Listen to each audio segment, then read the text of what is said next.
Last weekend I played Dinomorphia at YCS Bologna. Here's my deck list, a few thoughts on the deck, as well as some things that I learned that can come in really handy. Let's jump right into the deck profile.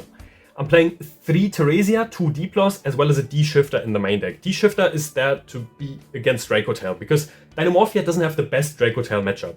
You will see that I built my main deck so that I increase my chances of beating Dracotail, because, as mentioned, Dracotail is not a great matchup for Dinomorphia, but if you play a deck list like mine, then your odds of beating Dracotail will drastically increase. I can guarantee that.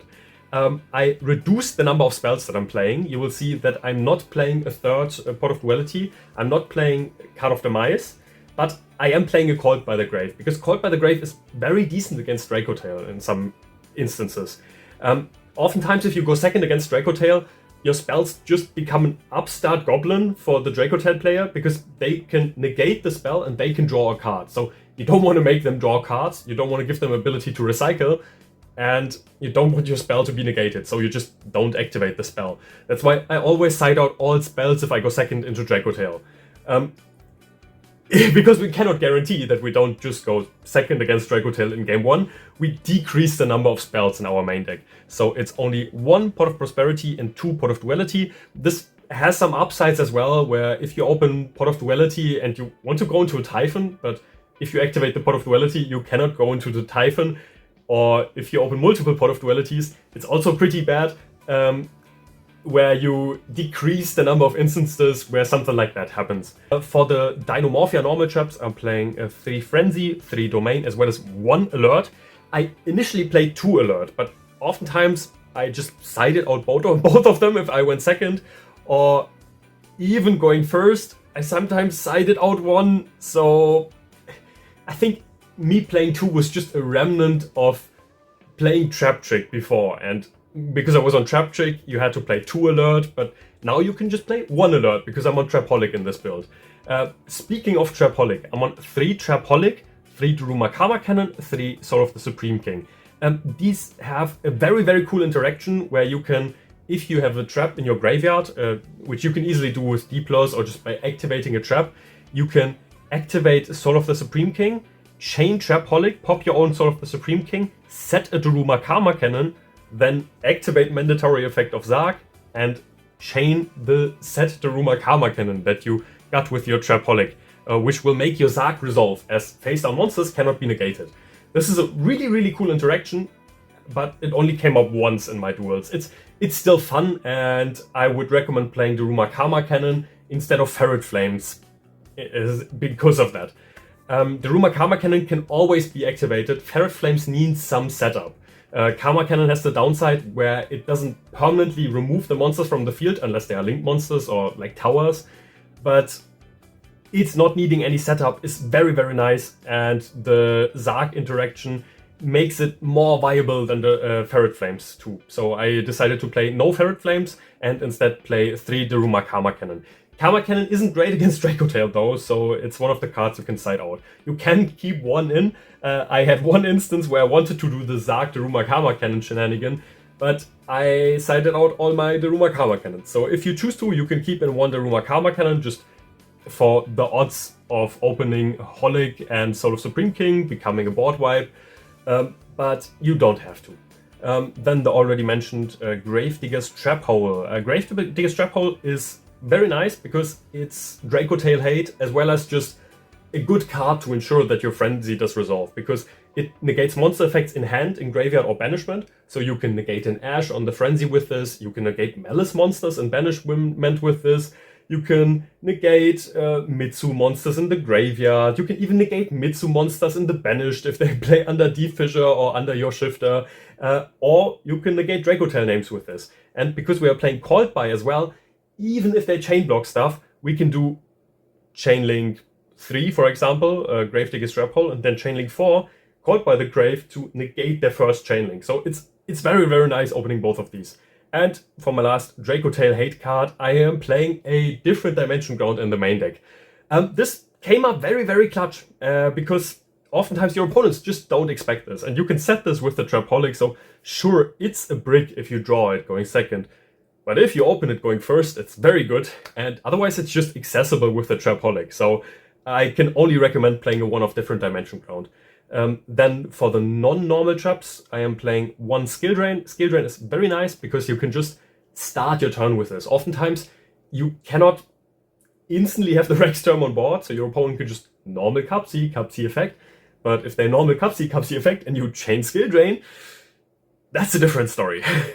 And it can really, really make your opponent struggle. Or you can just do this as your last chain. If you go second and set 5 and your opponent chains a detonator, chains detonator again, chains detonator again, and then when the detonator doesn't have any materials, you just do chain skill drain and nothing resolves from your opponent because it's a freaking skill drain. It's pretty nice.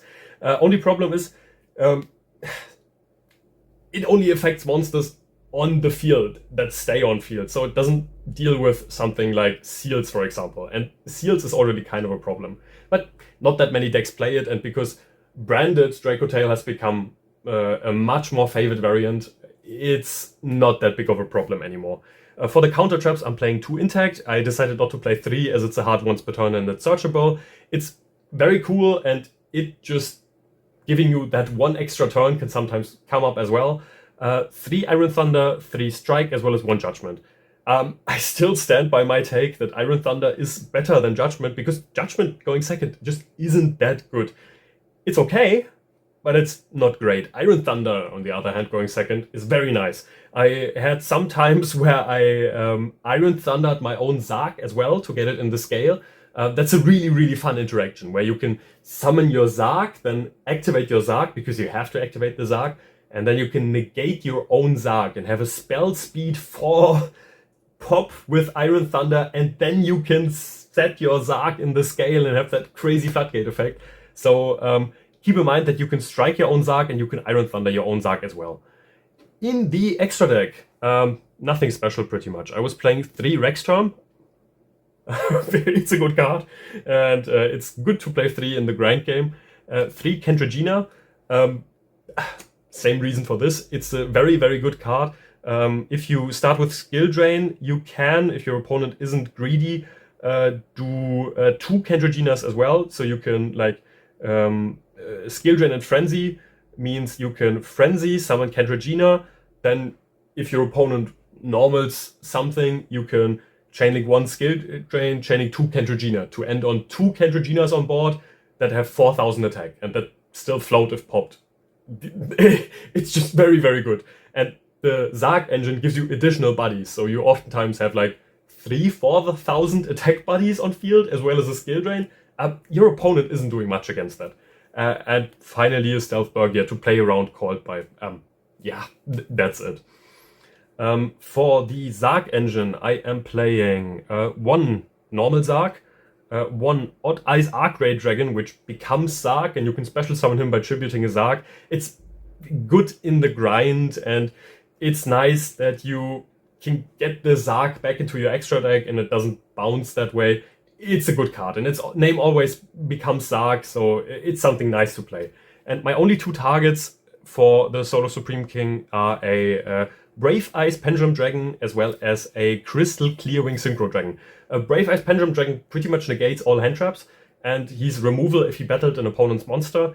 And Crystal Clearwing Dragon is kind of hard for Dracotail to out, because it's unaffected by activated monster effects, it's a huge body, and it's a spell trap negate. So even if they want to bounce this with their trap, they can't. Like, we can just negate the trap, and it becomes a huge, huge body. I had one match where my opponent made a Titaniclad, and Titaniclad can become bigger than this, sadly. And Titaniclad is unaffected by the Rex term. So Titaniclad is a problem, but other than that, this thing is really, really hard for Dracotail to out. They can obviously Kaiju it if they want to, but it's hard to add back a Kaiju with Arthalion if you're under Rex term. So there's that.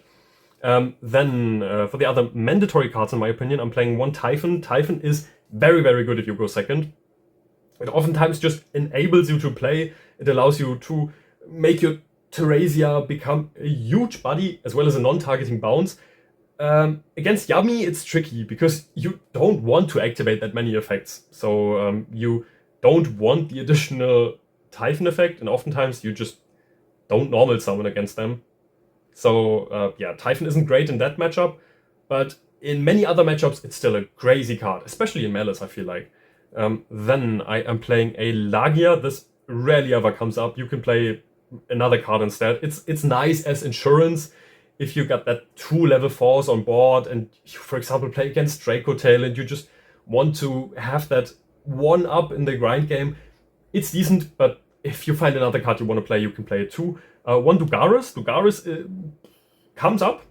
He comes up with Alert and Teresia, where you alert in your opponent's end phase, summon back a Teresia and a Diplos, trigger both of them, make a Dugaris effect, summon back a Teresia on the next turn to trigger it again, and then with the Dugaris and the Teresia, you make an SP. So you get 2 Teresia activations, 1 Diplos activation, and an SP with a banish, all with a single alert. So that's pretty decent, I would say. In the side deck, I'm playing a few interesting cards as well as a few cards everybody expects. First, the cards that are really not surprising. I'm playing 3 Droll and Lockbird. Yeah, Mitsu Yami is a deck, and Droll and Lockbird is very good against them. Then I am playing 3 Retaliating Sea. This also should surprise... Ooh, voila, that's not a Retaliating Sea. This also should surprise nobody.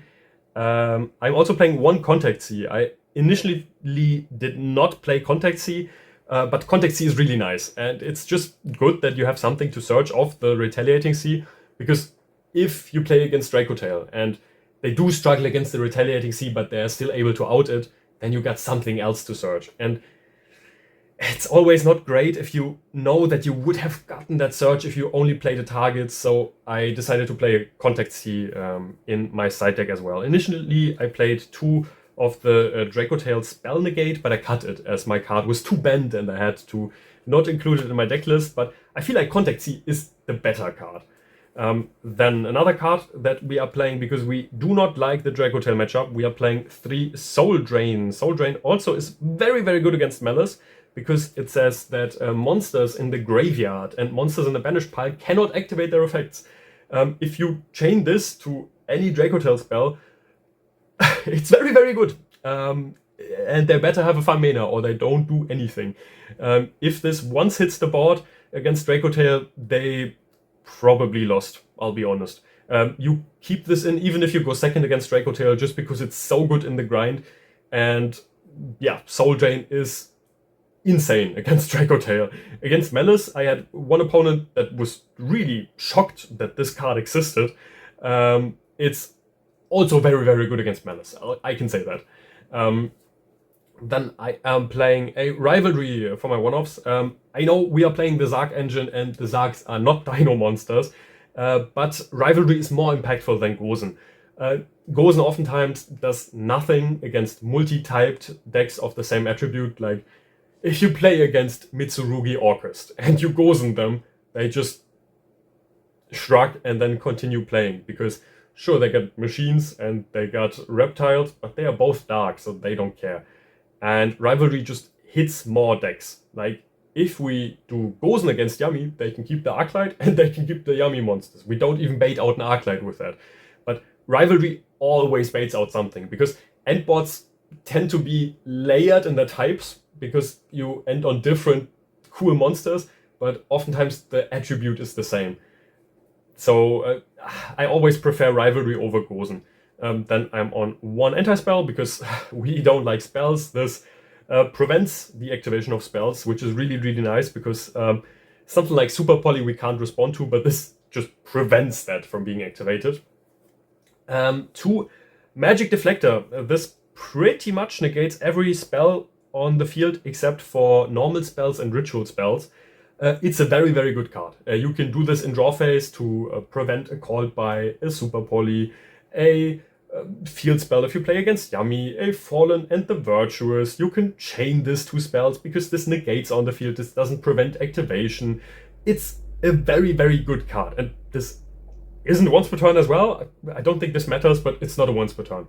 And for the 15th card in the side deck, I'm playing something where I want to be prepared for odd matchups. For example, Odeon is a very, very bad matchup for Dinomorphia.